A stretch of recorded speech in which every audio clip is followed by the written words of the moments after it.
Building a family can be a complicated, messy, lonely, and sometimes heartbreaking process. But you don't have to navigate this challenging journey alone. Welcome to the AllPaths podcast, where we support and celebrate all of the different ways there are to grow your family. We are your hosts, Kate and Emily from the nonprofit organization AllPaths Family Building. And today we're talking with Leah about her journey. Leah, thank you for joining us today. Thanks for having me. And we are very fortunate because we know you already. But before we start talking about your family building journey, we'd love for you to introduce yourself for our listeners. Yeah, it's great to be here. My name is Leah. I have been a peer support leader for AllPaths for, this is my second year, so 2 years now. I lead the Trying for Another group. I actually found AllPaths, and I'm sure we'll get into this, when I was struggling to get pregnant with my second. And it was a wonderful source of support for me. In my day job, I work in biotech. So I was in venture capital for a while, then transitioned into biotech. I'm a scientist by training. So get into all of the juiciest data parts of this whole process. That was kind of an unexpected, sometimes boon and sometimes bad thing. And yeah, now I have 2 kids. I have an almost 5-year-old and a 2.5-year-old through IVF, which we'll get into. Wonderful. Thank you. So, can we jump back to the beginning? Where did the journey to start your family begin? Yeah, so it's crazy to think all the way back then. My husband and I got married in 2017, and we had been together for a while at that point. We knew we wanted a family. We kind of waited the first year of our marriage just for things to settle down, and I was starting a new job, and it was a little chaotic. But after that, we kind of decided, you know what, it's time. We know this is something we want to do. Let's get moving on it. So we had been trying naturally, and at this point we were 28, each of us was 28 years old, so we thought this was going to be really straightforward, no issues. We had been trying for, I want to say, like 6 months, and I just like it was going in expecting something to be really easy, and then just kind of run into the brick wall of like, wait, why isn't this happening? And every month I'm kind of like, why hasn't this happened? And I have to wait another month, and there's nothing you can do to speed it up. I tell people in groups all the time that the challenge of the journey is not necessarily linear. And I still think back on some of those first months as some of my hardest months in the whole journey, even though I was doing the absolute least, which is kind of funny. But so after 6 months, I started to look online and saw, hey, look, if you're under 35, really wait a year of trying before going to be checked out and seeing if there's something else you should be doing. But to me, I just felt like something was off. And my husband was like, you're being crazy. Like, we're young. No one gets pregnant the first time. This is all going to be fine. And I'm like, you know what? I just want to make an appointment and let's just go see what's up. So I think by the time we went into the appointment, it had been maybe 9 or 10 months of trying, still not pregnant. And so it was interesting. We went to see the RE. The first thing she said is, actually, it is surprising that at 28, you guys haven't gotten pregnant in 9 months. And actually, the vast majority of people your age would have been pregnant the first couple months. So I think that was kind of like shocking to hear, and started kind of all of this processing for us. So fast forward a bunch of stuff. We did all this testing, found out that I had very low AMH. And so that was kind of a gut punch of like, well, all of these other things, there's stuff that you can do to help. But if low AMH basically is a reflection of your egg reserve for folks who kind of aren't as familiar. So the way my doctor had phrased it to me is, you're born with a certain number of eggs, and yeah, you can maybe artificially boost up your AMH, but like probably what you're working with is low egg reserve. And that's going to be something that's not going to change. And we're going to have to keep it in mind. And you know what? You might not ever be able to have biological kids of your own. And also, by the way, IVF might not be really straightforward. You might not be a great responder. So we started to process all of this. It was like totally out of left field. Like I think at the time we were still 28. Like, what is going on? That's a lot of info and hard news to get basically from one medical consultation. Totally. And I also this was so dumb, right? But at that age, you're not used to getting bad medical results. So I checked, I got an email that was like, oh, your test results have come in. I'm like, I'm just going to check it at work.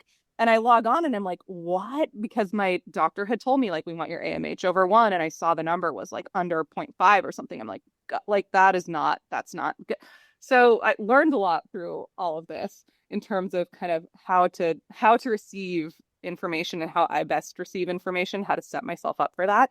Um, but basically we kind of took a break and asked ourselves, like, okay, what do we want to do here? Like, I was super terrified of needles. We knew IVF maybe wasn't the best option. So we actually started going down the path of adoption. We found a bunch of different agencies.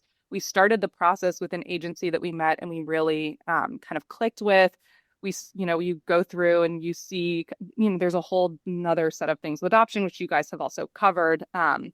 And so we were waiting essentially for our home visit. And we just thought, like, we're having a family through adoption. This is going to be what it's going to be. We were moving at the time. So we're like, let's just put off on the home visit until we move and get settled.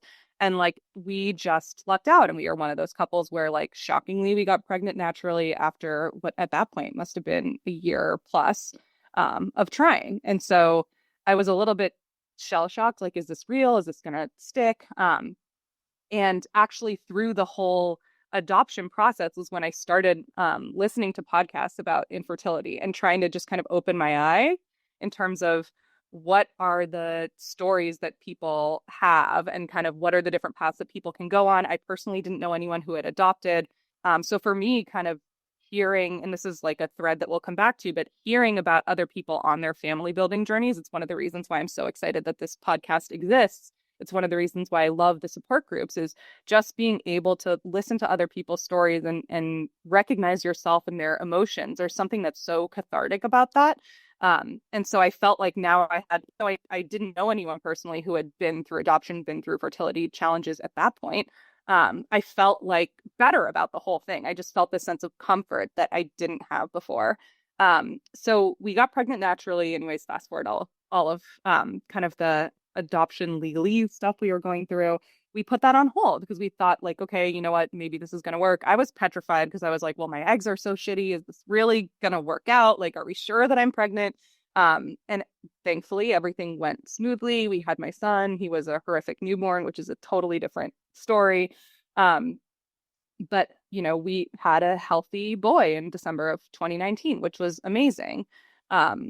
We knew, so we actually kind of had a closeout call with our RE after we got pregnant naturally. And she basically told us, hey, look, if you want to have a second, a third, whatever, you should come back and see us when your son turns 6 months, essentially, to start the process. And so one of the other things we learned on the adoption path was that once you already have biological children, it's harder for the bio parents to choose you, right? And that was news to me. It makes sense when you think about it, right? Because they don't necessarily want their kid to be stacked up against, oh, now you have one bio baby and one adopted baby, and there's going to be a difference. Of course, I never felt like that was, anything that would matter to me. But we knew that was the reality of the situation, is having a second would be much harder to do through adoption once we already had a genetic child. And that, now we could have a kid. So we thought, like, okay, maybe IVF might for us. We knew we always wanted at least 2. I had kind of always wanted 4. My husband was like, 2 is enough. So we went back when my son was 6 months. And this is when, we started basically a year of fertility treatments. We did IUIs. I had an IUI that resulted in an ectopic pregnancy. And this was during like the depths of COVID. And it was like super painful, like sent me right to I guess I went for an ultrasound first. They told me then I was like alone, right? Because your partner couldn't come. They sent me right to the ER. I was like waiting there, like in pain in the middle of the night with all these people who had severe COVID, like in this full waiting room. It was just a really horrible experience. Had emergency surgery to take care of it, and then just was really struggling with coping. And that's kind of when I found AllPaths, which was then RNE. And I hadn't felt like I had belonged in the infertility community before, because I was already parenting one child. And a lot of these spaces are kind of reserved for people who aren't yet parents, which I totally understand. But I was struggling a lot, and I was still doing the same steps as people who were struggling to have their first. And for me, just I really was glad to have a space where I could go and be around other people who kind of understood the unique challenges to parenting while undergoing fertility treatments. So it was a real godsend for me. And I continued getting support through that group, especially when, we were still on the younger side. Not many of my friends had directly gone through this. So to me, it was like a real lifeline, people to talk to and kind of understand their stories. And again, just kind of get that comfort that I'm not the only one. Eventually, we decided to switch to IVF and we did a round of IVF. I was a poor responder, but we had one to transfer. We ended up audibling to a day 3 fresh transfer because we were like, this might not work out otherwise. And we were lucky enough to have my daughter through that process. We kind of had many discussions after to say like, are we done? I didn't want to be done. But to go through all that again and not have a guarantee, I kind of was holding out hope that we might have something to freeze on the back end, even though my doctor was like, I would not hold your breath for that. Of course, she was right. And we just kind of decided that, what, it's not in the cards. But I think, I still think about that decision, on a weekly, if not daily basis. Like, is this the right move? And like now as a support group leader, I feel like every time I go to a group, it helps me process too on my own journey, even as the leader, as other folks are going through these things. Again, to me, just kind of being reminded of what it's like to be in that headspace of trying to expand your family. It's just a really, really unique and tough position to be at that takes a lot from you. So yeah, that's a long story of how I got here, I guess. That's fine. Thank you so much for sharing. And we love long stories here. We want to hear all the twists and turns that the road took, and so much of what you said resonates with us. And one thing is just that we feel so proud and happy that we and others offer groups specifically for people that are parenting but are trying to expand their family, because I do feel like those emotions and those experiences are so valid, but they are unique from people who are wondering if this is ever going to happen at all. And so I think that's just the perfect uh way or reason to have separate spaces that are more specific to what you need, because and that's why like our mantra, or one of them, is find your people, because we want to do what we can to help make it more likely that you're going to find your people that can relate to what you're going through right now. And I think by tailoring the groups as much as we do, that really helps that to happen. And so Yeah, obviously we love to hear that the groups and just our organization in general were a lifeline for you. We love to hear that. It sustains our hearts to hear that too. And then just the fact that you're giving back now as well is great. And just one last thing. Sorry, I'm like, all I'm doing is no, reacting to everything you said. I swear there's going I to be a said a question lot. here. Yeah, I swear there's going to be a question here. But just I think just really validating people's emotions to me is all about the and it that I think society sometimes makes us feel like we either have to feel one way or the other, instead of obviously there's so much nuance in life and in emotions.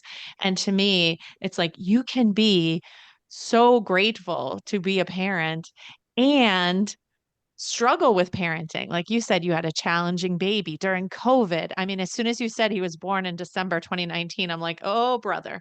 Yeah, Like then you had even people who had an easy baby. It was so difficult to be your transition to parenthood being during COVID.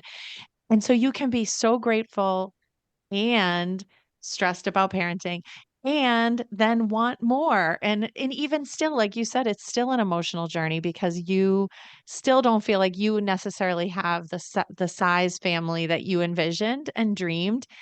And even though you're happy and grateful for the family you have, it's so valid to just still mourn that a little bit and feel that still. I think it totally. is very therapeutic to be a group leader too, which we love because, Yeah, and that's part of the peer model, is that even though you as the leader typically are more resolved than the people in your group, it brings up a lot for you too, and you're still processing your own emotions. So it Yeah, is, absolutely. And I yeah. mean, like you touched on, I mean, I just to jump off, you touched on something that comes up, if not every group, the vast majority of groups of trying for another is like I am parenting this child who is often a young child, right? Incredibly demanding in terms of their needs, what they need from their parents. And so I feel so guilty that I'm not giving them everything I have because I'm so like I'm on this train of like doing IUIs or doing IVF and I'm taking time away to go to appointments. I'm missing out on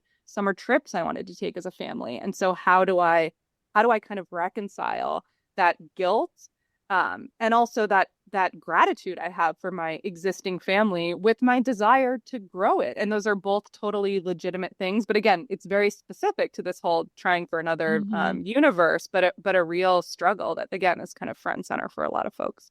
100%. I feel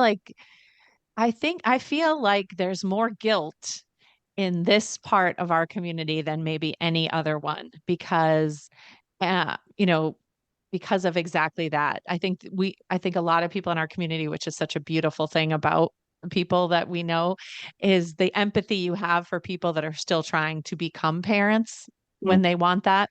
And so I think you feel guilty wanting more when you know those people are really like probably jealous of you or um and then yeah, guilt for all of it. But I feel like just in general, we just need to be more gentle to ourselves and kinder to totally. ourselves and just be like, it's not like you're leaving to like, I don't know, go to a matinee and you leave your baby at home or something. You're No, going I to know. do something really meaningful for your family. Yeah, well, and one of the things that comes up and that I remember thinking about a lot was there's another person in the equation now too. Like my son, it's important for me to have a sibling. I want to give my son a sibling. It's not just I want a child, my husband wants a child. It's like there's this third person that I feel like I'm letting him down if I don't provide him with this sibling that is just like in my mind, that's what I'm latched onto. Almost my resolve was more. That I Mhm. was going to absolutely do this and be successful at whatever the cost is going to be. And kind of similar, like, another thing that comes up all the time that I obsessed over was the age gap. Like now you're locked in when you have the first kid, the clock starts ticking. Every month that goes by, the age gap gets bigger and bigger. And I couldn't bring myself out of it to be like, hey, look, I'm sitting here with a sister who's 10 years younger than me, and I'm super close to her. And it's like a non issue. But like when you're in that space, it was because I had this idea of what I wanted for my son. And I felt like I was letting him down in addition to this idea of what I wanted for my own family. And then the other piece, just because it kind of brought it up for me too, is like we've discussed this imposter syndrome. There's like an infertility imposter syndrome. Like, oh, this person suffered so much more. This person is suffering much more because they went through 10 rounds or they don't already have a Yeah. child. And no one thinks that, I mean, at least the people I've met don't think that way. It's like Yeah. everyone is kind of on their own path, their own journey, and can benefit from kind of talking to each other and getting that support. But it's certainly something that I feel like is in the back of people's minds when they're in these communities. Yeah, absolutely. It can be so easy to minimize what you're going through if you're hearing other people's stories sometimes and seeing other people and be like, well, I don't have the right to complain because they've gone through X, Y, and Z, and that's so much worse than I have it. So it is, yeah, it's definitely the infertility imposter syndrome is 100% the way to phrase it. Yeah. Absolutely. And meanwhile, there's nothing good that comes from like the pain Olympics. I have it worse. No. I've had it harder. Like it doesn't help anyone. And again, so that's just something we really try to do at all paths. Cause I mean, we've heard from people sometimes that are like, well, I don't have trouble conceiving, but I have lost babies due to fetal anomalies. Like, am Mhm. I welcome like in your groups? Am I part of the all paths community? And basically, the answer to that question is almost always, yeah. Well, to that person, of course, it was yes.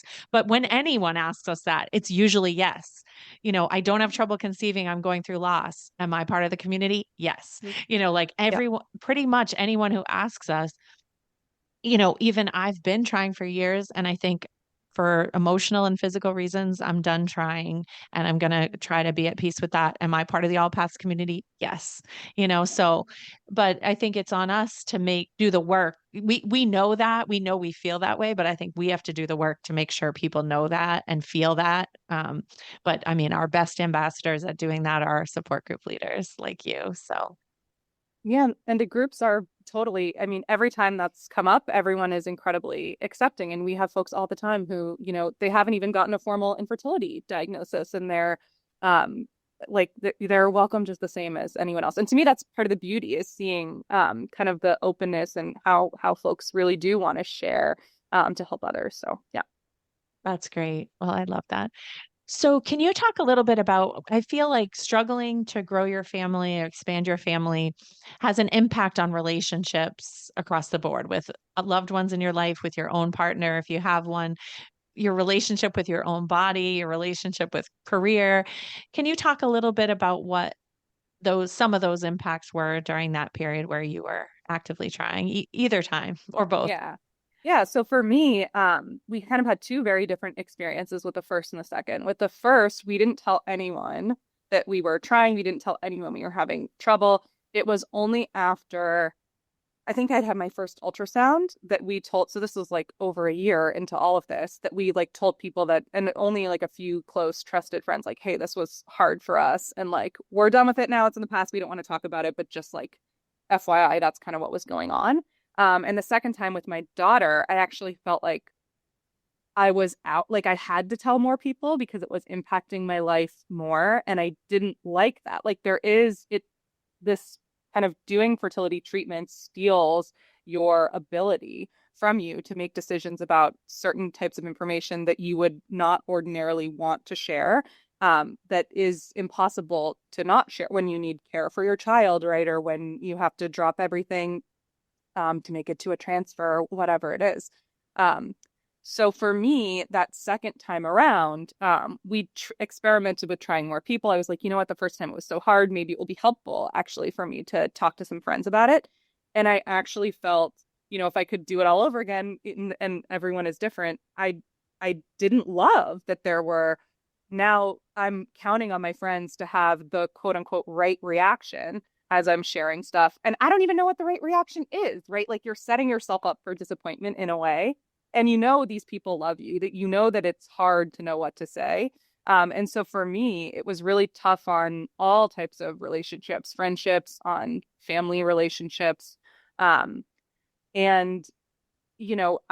some people, this process, they're dominated by kind of feelings of sadness and guilt. For me, there was a lot of anger and rage. And so kind of sitting with that, it's not what people expect you to be going through. And also it's not comfortable to feel angry at friends for just kind of living their lives. So for me, there was like a lot of rebuilding that I had to do internally within myself. And that was actually kind of one of the reasons why I just knew I needed to get off the train after two, is like that person who I was it didn't feel like me. It wasn't comfortable. It totally wreaked havoc on, maybe from the outside, it was not as visible, but to me, my relationships all felt different. And it was like, I'm sacrificing the years of kind of my life, and all of these things that are supposed to be positive, for, this thing that A, may not work out, but B, I'm not sure if I can recover from. And luckily, it's been fine in the process. You rebuild friendships, you get closer to people, but I didn't realize there was going to be this time when I had to feel okay with things not being the way I wanted them to be. And that, what, there's not a solution. Like I just kind of have to live through this period the way it is. Yeah, I definitely, I was right there with you with a lot of the rage throughout the Yeah. process. Yeah. And I had a moment too, I remember, where like it, back to kind of your identity. Like you're reminding me of this time I had a friend who was talking about, my boss kind of offhandedly told me that I should think about freezing my eggs and whatever. And she found it so like enraging and kind of off-putting because this is such an overstep of her boss. And I'm like, totally, I'm like right there with you. Like no one should ask. And then I'm like in the back of my mind, oh, I freaking wish that I kind of knew that. And maybe you should like, I wish and it just like, it changes the way you view every situation where I'm like, okay, if this had happened 2 years ago, I would have been like, yeah, exactly. I'm 100% there with you. But it's just like, it puts this lens and this filter on things. And, people don't, it's like, okay, well, yeah, I can freeze my eggs at 35 and it's not going to be a big deal because, fertility drops after 35. And I'm like sitting there at 28, like, no, like it's not true for everyone, right? That's a good point. A lot of the education, a lot of the conversations around fertility and family building oftentimes don't start until, I don't want to say until it's too late, but people would be better suited if they started much earlier rather than just getting the, constant drumbeat of don't get pregnant, don't get pregnant, don't get pregnant. There is more information about like, here's how your body works. Here are the things to be aware of. Here are the tests that you might want to get done. And I get that comes from a very privileged position of assuming that people can even afford to get those tests done or even afford to, freeze their eggs, if that's the case. But it's, just being able to make those choices instead of finding out that your body kind of made those choices for you. Yeah. And that Yeah. some ships have sailed that you never even considered. Yeah. I mean, it's back to this like knowledge is power.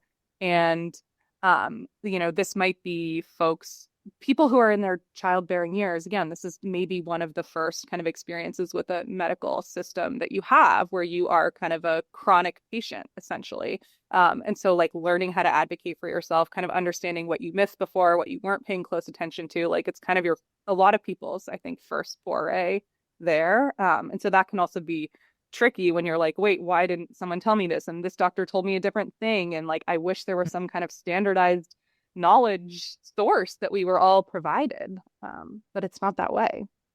Absolutely. Well, so what were the things or people that you found the most supportive during this time? You mentioned you're a podcast fan. I know now who your favorite podcast is. No pressure or anything. At that time, what were your favorite comforts? So I'm a big hedger. So I would always like plan something for myself that was going to be something I couldn't do if I were pregnant, that I would plan like, okay, after I'm going to hear about this IUI, if I don't like, if it's not successful, I'm going to go do my like laser on my legs or whatever, right? Like something dumb like that, where I would just have some kind of benefit. One time we even did it with a trip to, forget whether it was Charleston or New Orleans, something like that. I also leaned really hard into just kind of mindless escapes, whether it's reality TV.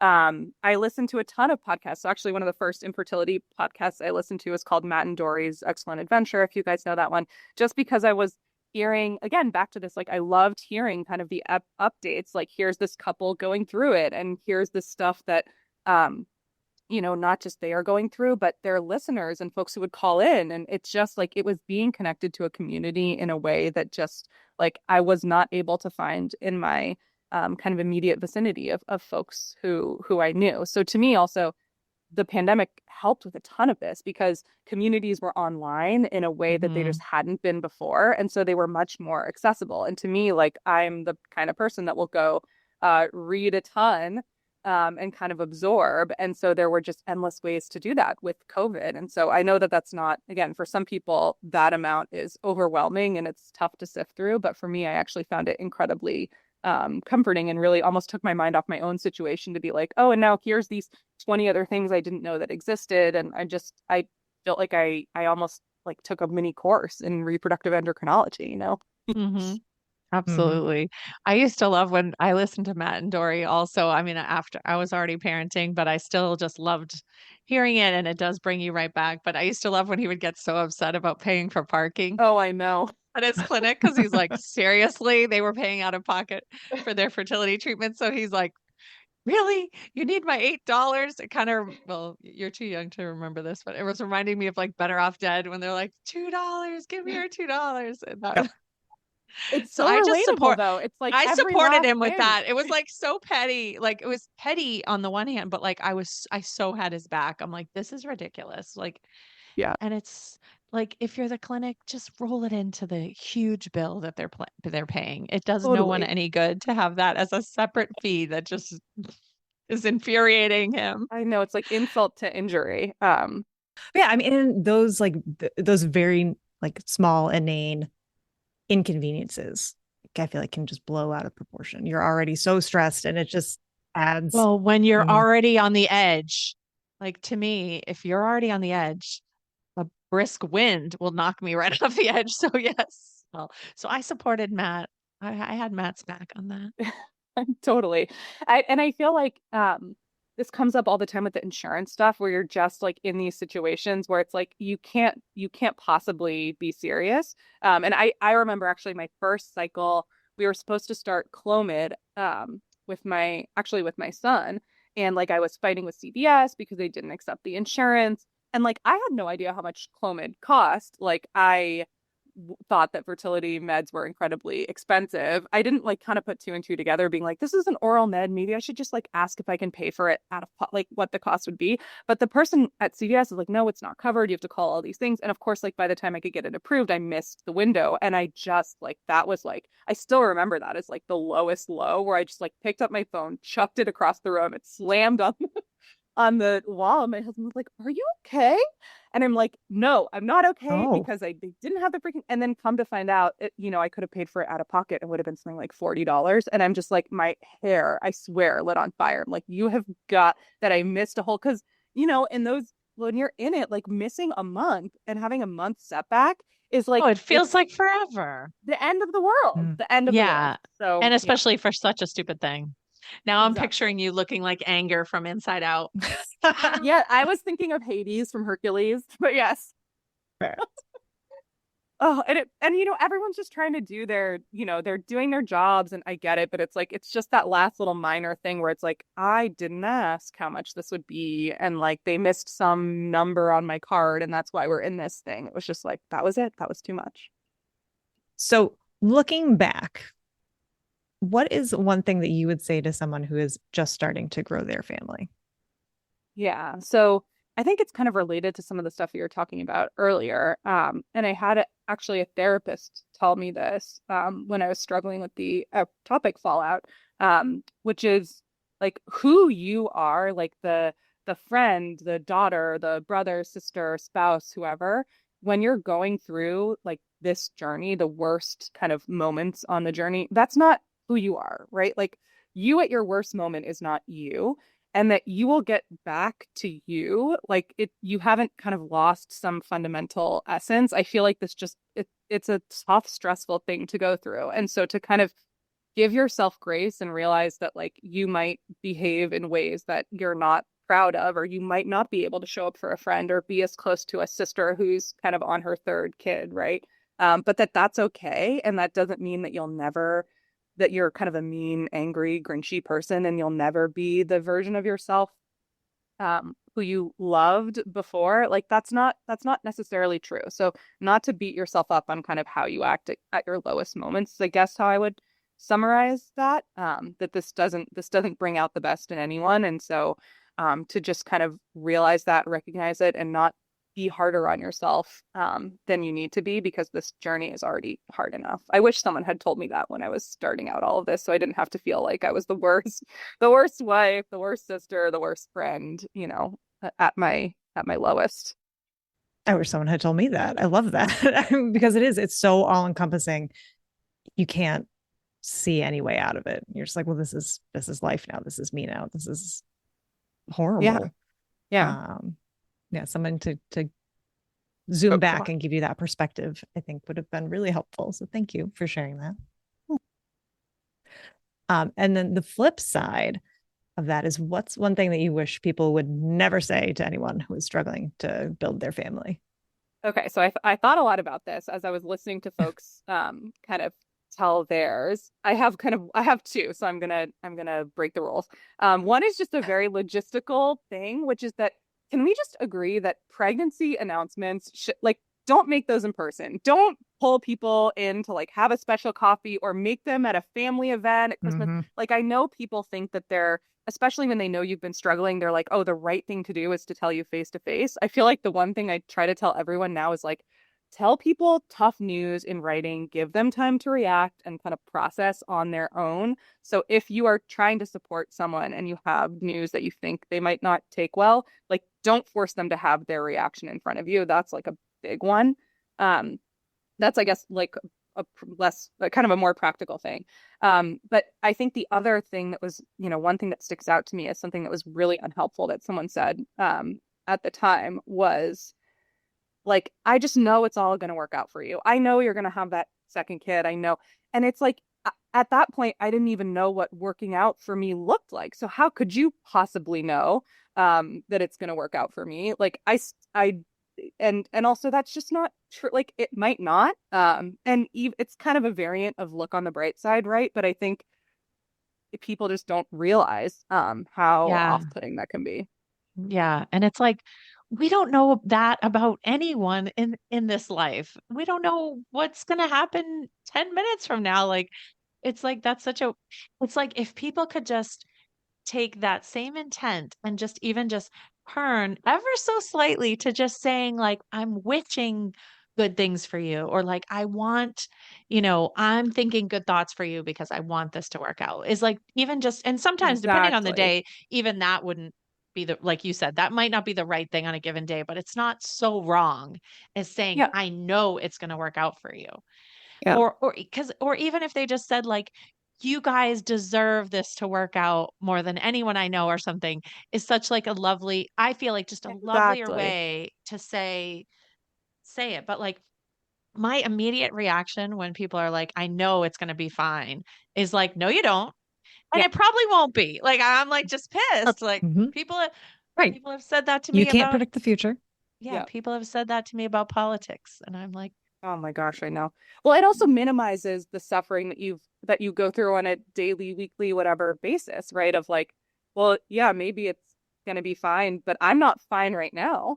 Um, right, and I feel like exactly. I make a lot of parallels to illness just because I'm in in a healthcare adjacent space where like I feel like the way that you treat someone who's living with a chronic illness is like kind of the same mentality you should, like I'm not going to tell someone with some chronic illness that like, oh yeah, I know it's gonna all work out and you're gonna, it's like, no, no, no. You're like, it's much different, kind of more empathetic approach. Yeah. And just knowing that there's a thing that's always in the back of their mind, and that even though, you might not be constantly thinking about things, they're living with that burden. And so it's more like they, showing up for them, but not kind of putting any prescriptiveness to that support, right? Yeah, absolutely. Even just this weekend, I saw a meme that said something like, you wouldn't say just relax to someone with cancer. And I think it's like, whatever, mind body stuff, relaxation in general is like a healthy thing, obviously, but it's Mhm. the whole just relax, dot, dot, dot, and it will happen thing that like no other health concern that I can think of, people would say that, but they say it all the time to people who are struggling with fertility and family building. And it's like, no, this just because it's fortunately usually not life threatening doesn't mean it's not healthcare, and doesn't Yeah. mean it's not really challenging emotionally and physically and in many other ways as well. So, Yeah, it's similar to the at least, right? The at oh, least at you have Mhm. least, one oh, child already. Oh oh God. Yeah, God, Oh, at exactly. least just should. They're Ban the all, words. Ban them. they're all on the out. They're all going 100%. out.